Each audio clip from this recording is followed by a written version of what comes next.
Good evening, everyone. I am Simran Siraj, the communications lead for AI-Sarosh, and I welcome you all to this important conversation on adolescent sexual and reproductive and maternal health, and the role AI can play in evolving access, trust, and care.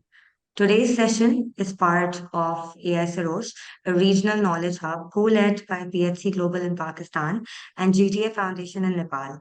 AI-Sarosh supports ethical, tailored, and culturally sensitive AI solutions for sexual, reproductive, and maternal health across South Asia.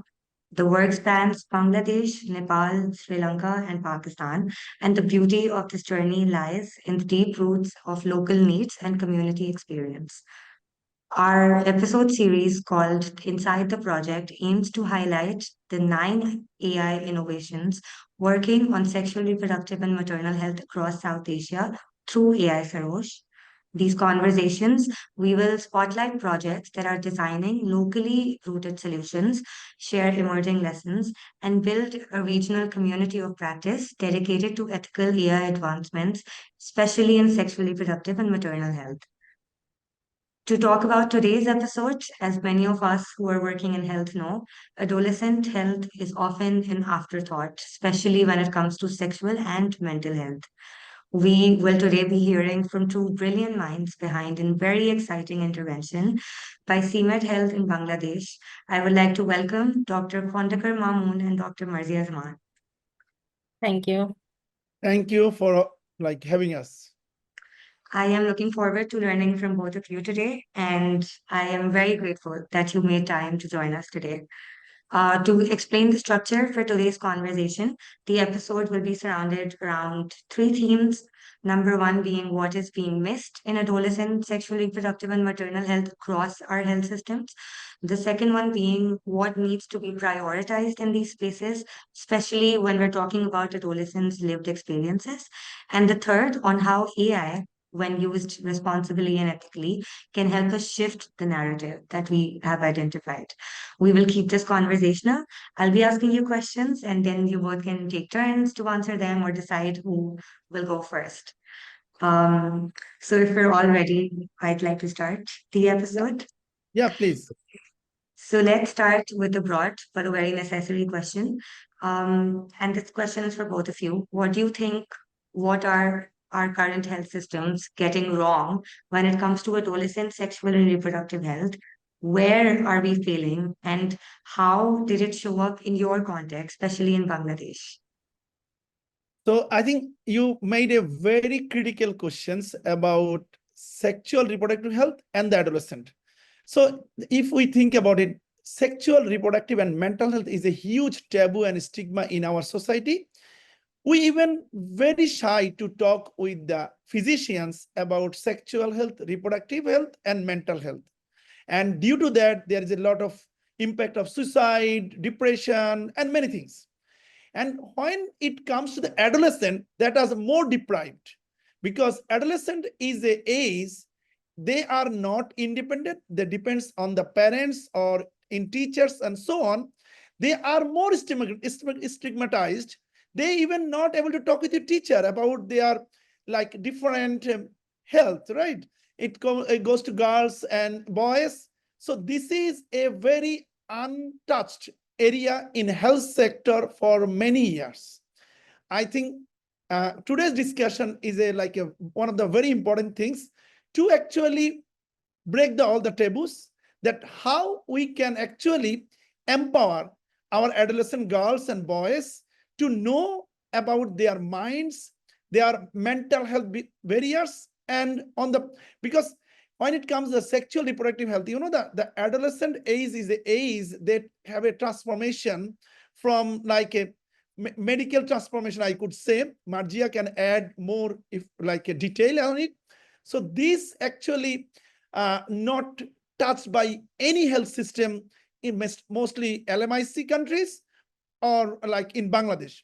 So if I talk about my experience when I grew up at the age from 11 to 19, we never thought about that we have the right or we have the option or a scope to ask any of our queries about our sexual reproductive health, especially in a rural and urban settings. I think this is like a kind of a place where no or very limited service is available. I think now Marzia can touch on her experience as a physician as well. Okay, I want to add with Professor Mamun that Sir has already mentioned that about social stigma and taboo. I want to mention about the lack of adolescent-friendly services. Like in Bangladesh, we have so many health facilities which are offering rarely any confidential or judgment-free SRH services tailored to adolescent. Most facilities lack trained providers who can communicate comfortably and sensitively with the young people. This is one issue. And another issue is that when we are in the education process, we have not clear idea, especially in our Bangla medium curriculum. In our Bangladesh, Bangla is our first language. So there is not evidence of proper curriculum for their change, for their mental requirements, and about their sexual reproductive mental health issues. And another thing I would like to add with Sir, that when it's about like decision making for the adolescents for anything, any design, any program, we are excluding our adolescents. Like we are not taking them in account that they should be involved for designing any program. Over, Simran. Thank you so much, Dr. Mamun and Dr. Marzia. I completely understand, and I think it's not really. And now that we're talking, it comes to my mind that it's not really a Bangladesh problem; it's a South Asia problem, I would say, because it's also in Pakistan. I don't think there are any services that are specifically tailored towards adolescents, and that is a huge target audience being missed, right? And if we miss them so early in our health systems, then we lose them throughout, and then we can't really complain if we're not targeting our interventions towards them. Um, my next question for both of you would be that you're working very closely with communities, and especially when you did all of your research for the adolescents. What do you think the adolescents are actually asking for when it comes to health information? And how are these young people currently seeking information when you say that the formal systems have failed them, have failed to recognize their existence in the health system? So how are they seeking information? And what are the risks involved if there are no official culturally tailored mediums for them? So if you think about in Bangladesh context, I would say like nowadays Bangladeshi government and some NGOs and private sector, there is some initiative started to actually on the adolescent health. However, it is more on facility based. And like we had a last 7 years experience working in a deep rural area, suburban area, and urban areas. And we had the opportunity to go to the household level to understand the need of a household. When you go to the household, you really understand that in a household, there is a many diverse people living in a one family, from the newborn to older people, right? And when that comes in that scenario, you see the real, actually the adolescent who is their need, right? So adolescent go to the schools, adolescent stayed at home, and these are the two places we can get the adolescent to get their education and awareness.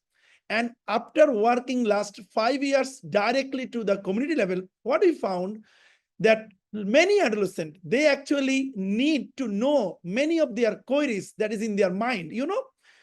Whatever comes to in our mind, we go to the Google, and Google gives the answer to actually where to go, what to do, and so on. But when it comes to the health, Google may not be the right place. We can get the information, but we are not sure is the right information or is the misinformation. So that actually create an urge that how can we create an access to information for the adolescent. And I think for that reason, we actually started to working on it. And this is where we need to work on that how can we create free, authentic information on the fingertip. Again, if we want to do that, again, the accessibility, another issue, because adolescent in age, they are not a very children, they are highly take caring by their parents, or they are not independent. It's a very transition period. And if I can say the risk issues, the menstrual health is one of the serious issue for the girls. And during this adolescent age, there is a transition, right?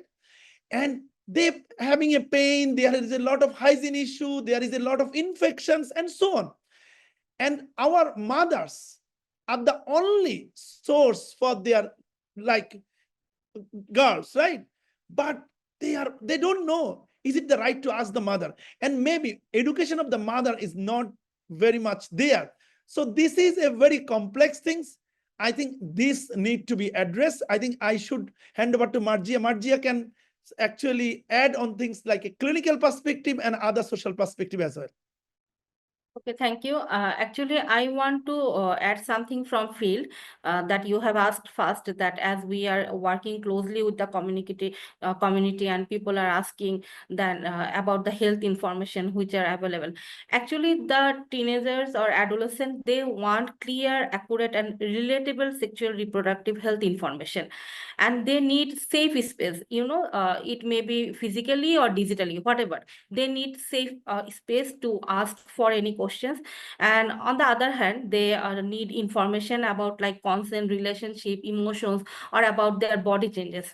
And another thing I would like to focus, that gender inclusive discussions. That means when we are working in the field, we have found that boys are also engaged in large group. They want to know about their SRH informations, about their mental health issues. This is one thing from field. And another issue is that where they are actually seeking information, Professor Mamun has already mentioned that from home or school. I want to add another thing which are very silly, but they are using like YouTube, Facebook, TikTok, and they are using this social media or platform to gather information. Another thing they are doing, that they are doing anonymous chat. Nowadays it is very popular. People are doing anonymous chat and they are asking for so many questions, and they just they are asking for some unsafe questions, like inaccurate answers they are getting. And another things they do, our adolescents, that they do self research, just from one information from this source, another information from that source, and they do self research. This is very risky. And another things that here are also risks which sir have mentioned. But another thing I want to mention from my medical perspective, that means information that these are leading to a unsafe practice. Like so many people are using unsafe emergency contraceptive, and emergency contraceptive is another reason of infertility, and this is very common among adolescents. They are using emergency contraceptive without knowing the effect, and they are getting information from online source, online platform, and these are hampering their health and also mental impact they have on it. Thank you, Simran. Thank you so much. I think just with the end of what you explained about it, all of the misinformation and the lack of having a safe space to ask questions also affects their mental health. So your puberty changes, and then you going through a transformation and not having a place to talk, then you'll just believe whatever information you get because you don't know how else to get it. If one of you could quickly expand a little more on, especially that you talked about field experiences, what exactly are the mental health impacts, especially when you're not getting enough information about your own body? How do you think it affects the mental health of adolescents? Yeah, no, I think Dr. Marzia is the right person to ask. No, actually, why I have mentioned about the mental issue, because when they are getting misinformation, there is body change. And, it is very common for any adolescent, whether it is girl or boy. But when they are getting information which are not actually authentic, informative, or scientific, they are getting misinformation and they are becoming more vulnerable. They don't want to go out. They don't want to have a communication with their relatives. They don't want to mix with the other people, because they think I am having something bad in my body. There is excess confusion, unnecessary anxiety, which turns them to a depressive status, and they always want to keep themselves alone, and they feel it comfortable. This is the main issues we have found. Sometimes there are some people, there is one case we have found, one student from a school, she was just chatting and I have seen, she was just asking me that it is giving me this kind of answer, like about her menstruation, that she has, pain during heavy bleeding. And she is asking me, you are saying that it's normal, but I have heard it's very disease condition. I feel so depressed about my future. This kind of misinformation are leading them to future thought process, which is actually, not reliable or not informative for them. Thank you. Thank you so much for sharing that. It also just reminded me of this one conversation that I was having with one of the girls that we have previously worked with, and how they were constantly comparing each other's bodies to their bodies, and how you have hair growth, which is normal during your growing years, and how someone's growth is more than the other, and that insecurity that it brings because you don't know it's normal. So thank you so much for sharing that. It is a lot of adolescents go through really confusing times, especially when everybody is growing differently and they don't know which one is normal. And we've set conditions on ideals and beauty standards. So thank you so much for doing this work. This will bring me to the intervention. Let's talk about Susastho. Tell us about the chatbot. Who is it for? How does it work? What makes it different from other existing digital health tools? So when it comes to the solution, based on our field experience, what we found that how can we create accessible, clinically validated information for these adolescent boys and girls, right? So this is actually cover that what we can do, because we not able to actually provide the misinformation. We have to give the authentic information and answer their all need and navigate them for their clinically validated information as well as services. So with that, it comes to our mind that can we develop a private, a large language-based generative AI-based solution, which give them a freedom to talk with a system which ensures their privacy. They, like when they want to talk with a physician about their puberty issue or other things, they will like feel shy because this is our cultural taboo, right?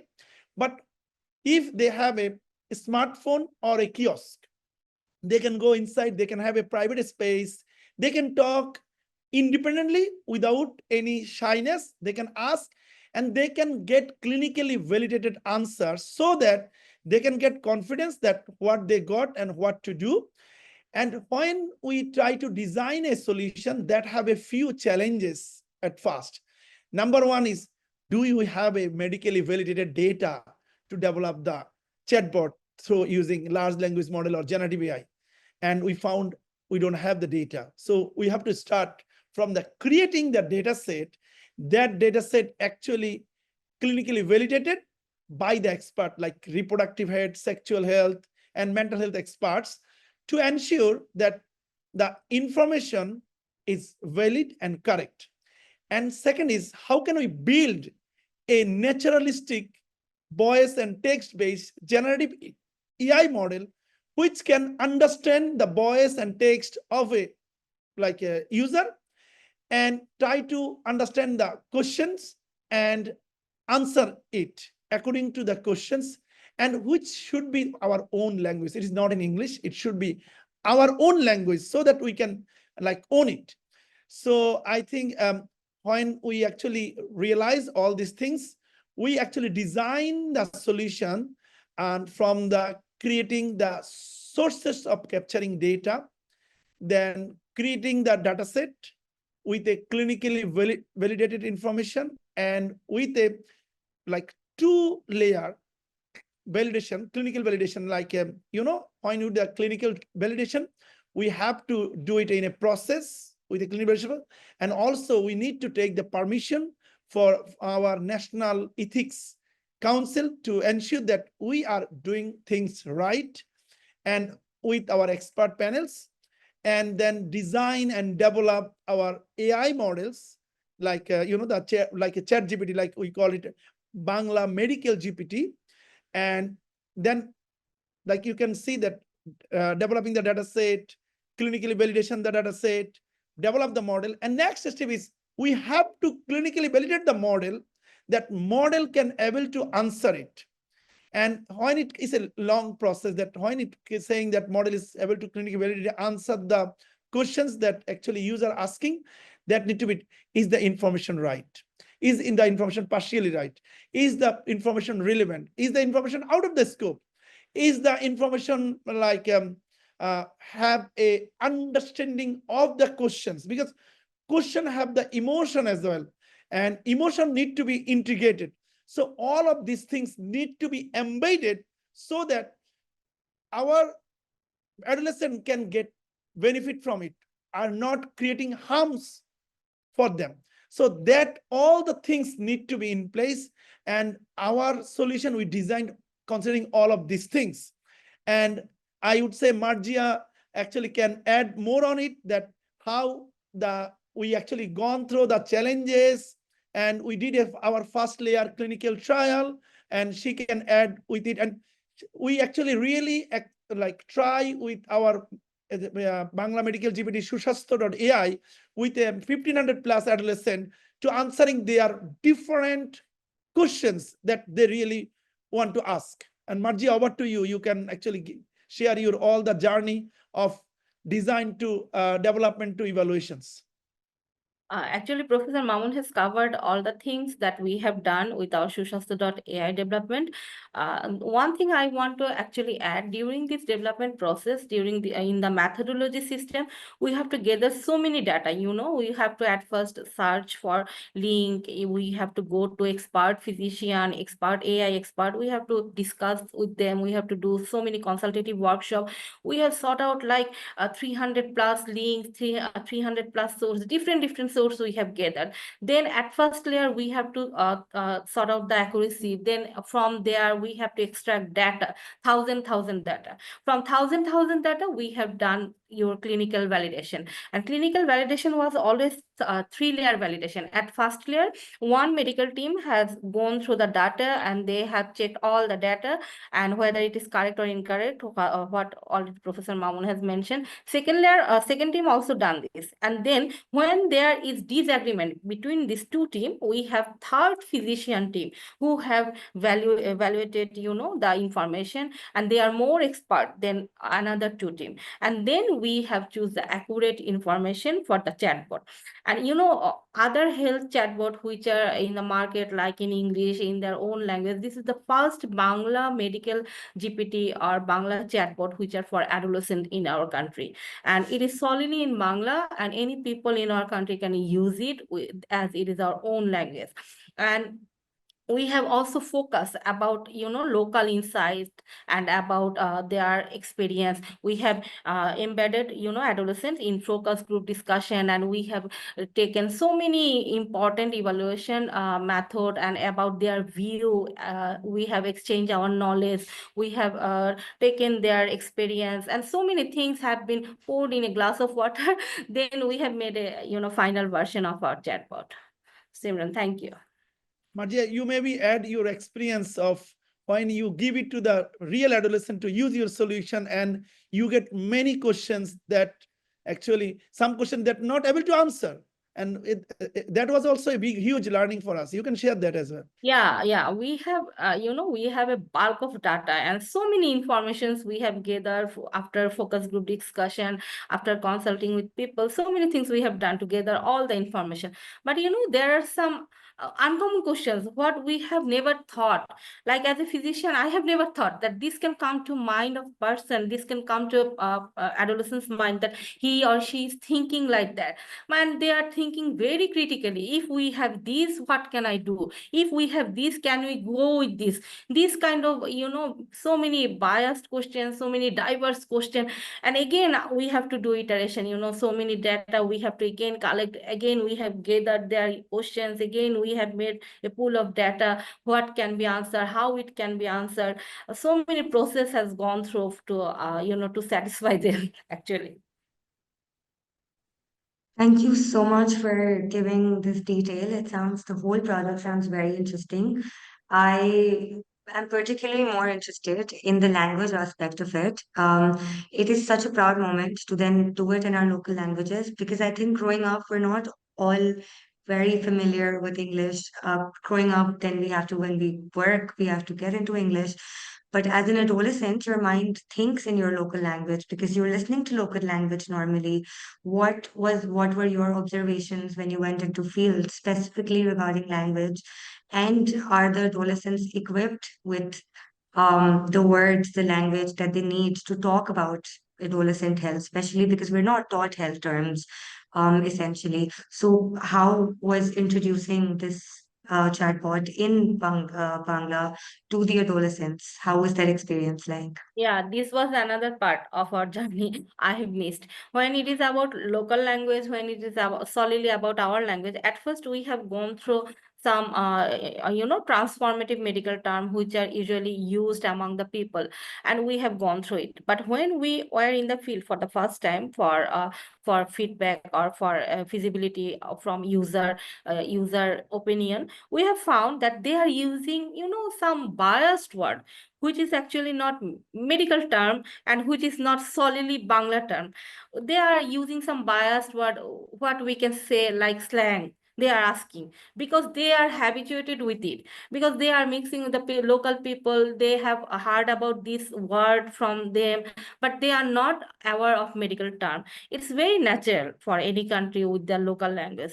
And then what we have done, which are not very bad, like for bias free data, or like that making the data fair, we have choose a pool of word which could be replaced with medical term in Bangla, but they are not solely slang, but most of the words are like locally used word, but they are not 100% slang. They are sober that people should understand with this word also. Still there are some challenge, because it is local language, we have to adapt with it, but we can go beyond our soberness or ethical implementation. I just adding with Dr. Marzia that there is a few things. Our chatbot working in our general language, in any language, there is a many dialects in many areas of the country. So our system is not able to address all the dialects. It is like going for the general, all the communications, which is very common. If you go to English, Scottish English and like British English is have a difference, right? So similarly, in our Bangla, there is a many dialects. So we are now focused on we can general Bangla can answer, and also Banglish. In our country, we also speak in Bangla, English, and mixed. We call it Banglish. So we are trying to adapt the Bangla and Banglish so that people can use it. Because when we go to one of the social behavior, we actually found that when you go to the physicians or when you go to some places, we don't try to use our local dialect. We try to use the general dialect, right? So this is I would say, good advantage of us to create our GPT model to serve them. And another thing is there is a trend that people can use ChatGPT API and use it for their own GPT model. And when it comes to the medical, I think this is not a good choice because GPT doesn't have the clinically validated information. And for that reason, we have to build our model from the very basic base model, and we have to train with our own clinically validated data and fine tune it and refine it again and again, and to build a solution that go to the adolescent's hand. Thank you so much. I think the Bangladesh component is also super interesting to me, especially because I don't entirely speak Urdu and I don't entirely speak English. It's always a mix of both of them. So it's very interesting to see that people are thinking about how we're living and we're not really functional or built into one language, but we're multilingual, and how are we going to bridge that into our solutions? So it's interesting, very interesting to see how you have tackled with that and then built that into your application. Um, the next question is sort of something that you've already talked about, but especially since it's about adolescents, healthcare. the main question is about trust and dignity and privacy. How is this app ensuring that it respects everybody's privacy, dignity, and trust? And how has it transformed with unexpected learnings that you've shared that have come out of this journey? Imran, I think one thing we must know about human-centered design. So we need to think about that when we're designing a solution, user will not follow my solution. Our solution need to follow the user's behavior and practice and user's livelihood and daily living, right? So in that context, we have to learn the user culture, practice, and the context. So in that way, we actually design our solution so that user adaptation should be very easy to get, and so that we are actually adding value to the user. I think that is very important. Marzia, you can actually elaborate it. Okay, Professor Mamun has covered your answer, but I would like to ensure another thing about the dignity of users. Like when we have chosen the data, we have made sure that it should not be judgmental. When there is some questions, people are asking so many questions with their change, with their personal, so many things. So when they are asking something, we try to ensure that answers are not judgmental, it's solidly neutral or helping them in a positive way. It's one thing we do. And another thing to just continue this dignity or whether privacy, we do testing content regularly. When there is chatting, when someone is doing chatting anonymously from the back, we can check our data, and we just check the content regularly, whether the answers are delivering properly or not, whether the data are bias free or not. We do through with our expert physician. And the most important thing, when we have made the database for their privacy or any other thing, we have asked, we have a discussion with our adolescent that we are going to make this kind of chatbot, how much you want to hear from them. And they have said, so many opinions have come, but we have made a conclusion that they want to hear much, as much as they can. So it ensures that they are getting right information authentically up to their queries. This is another thing which is making them comfortable. Thank you, Simran. Thank you. So we directly went to the source and asked them, how can we ensure that your trust is in there? I think that's the best way to do it. And human-centered design is the way, especially when we're talking about locally tailored solutions. Because if we don't put the user at the center, then we really can't design for them. So it's very inspiring to see this project. As we wrap up, I would like that both of you share one insight from your work that you think should shape the future of adolescent health, not just in Bangladesh, but also in our region. Our work spans in Pakistan, Bangladesh, Sri Lanka, Nepal. What would be your advice for all the researchers and AI specialists working for adolescent health in this region? So this is a one very critical questions you asked. I would like to say that health is an oil. We always say, if I don't have a good health, I will not have anything good or productivity, right? So adolescent is a age which is very critical, that creates a transition from a 11 years old boys or girls. They are actually started to going their high schools and college or university, and they are going to the career growth, right? So during this time, if we can have a huge impact on educating them good health and well-being, and what to do, how to do it, about take caring about their managing their health, and what is the role of information and good health to take care of their parents at their some age when they go to there. I think this is very critical. And society, our school education systems, and also our health system has a huge role to creating accessible medically validated information, accessible care, and quality of the care. So all these things is a highly necessary for any adolescent who live in Bangladesh or any LMIC country, even in developed country. And this is the area we need to focus. And I would say artificial intelligence and especially generative AI, language models, has a huge impact, and I could say blessings, to create accessible, very private information for every individuals, that they can get the right information, not only for adolescent, it also for adult, for their conjugal life, for their like pregnancy and so on, and have a huge thing. So our vision is to create a medical GPT that can create access to uh, clinically validate accurate information, and based on their condition, navigating them to the right resources to reduce their healthcare burden and keep them productive.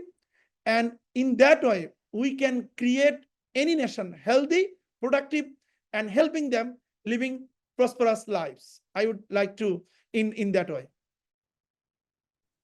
Thank you so much, Professor Mamun. Dr. Zaman, do you have anything to add? Any advice to everyone working in this field? Actually, from your question, Professor Mamun has answered about our vision, everything stated very nicely and impactfully. But one insight I would like to add about our project from CMED Health Limited, that adolescents are ready and willing to learn if we can give them a tool which is reliable, and creating safe, judgment-free digital space can unlock honest conversation and life-changing knowledge, for them. And another thing, the future of adolescent health in our South Asian region should be youth-led and tech-enabled and right-based. Young people aren't just passive recipient of care, but active participant in shaping it. That's all from my end. Thank you. Thank you so much. That's such an interesting way to conclude this conversation, because they are the change makers and it should be youth led, especially if we're working for them and creating solutions for them. I know I said that was the last question, but just by listening to you, Dr. Mamun, it just came to my mind that all of this has been done so collaboratively with health and education, because schools, you have worked with schools. What would you say about collaborations and different sectors collaborating together to work on adolescents, not just in health, but this is the education sector helping you? So, what is the role of interdisciplinary collaboration, especially when working on a huge transformative project like this one? So I think what I always say, co-creation. In this new transformative world and in the sector of AI, AI alone cannot do anything. AI need to apply in a sector like health sector. So we have to work with all the stakeholder and understand the need clearly, because our ultimate goal to serve the adolescent from the AI side, from the healthcare side, from the education side. So we have to co-create, and we have to remember we need to use AI responsibly, ethically, responsibly, bias-free. So these things need to be actually considered. And my advice to anyone who comes to the AI space to helping this adolescent in like health sector especially, and ethical, responsible use of AI, and of course, clinically validated, and also follow the national and global guideline for ethics, privacy, and confidentiality, so that we actually create the real benefit for our youth and adolescent. And our South Asian country, our median age population are adolescent and youth, and we need to drive them for our productive future and towards a developed country and developed South Asia. Thank you so much. Indeed, we're going to have a developed South Asia while we practice all responsible and ethical solutions. Um, Thank you so much for your time, for putting the heart and honesty that you put into this space, in this conversation, and in your solution. These conversations are often a reminder of how AI is not really replacing care, but it's sort of restoring our access to it. and especially for young people because they don't really have a voice in how our systems are built. So thank you so much for this. We will be continuing our Inside the Project series with AI-Sarosh. And to everyone who's watching us right now, we invite all of you to stay connected to us.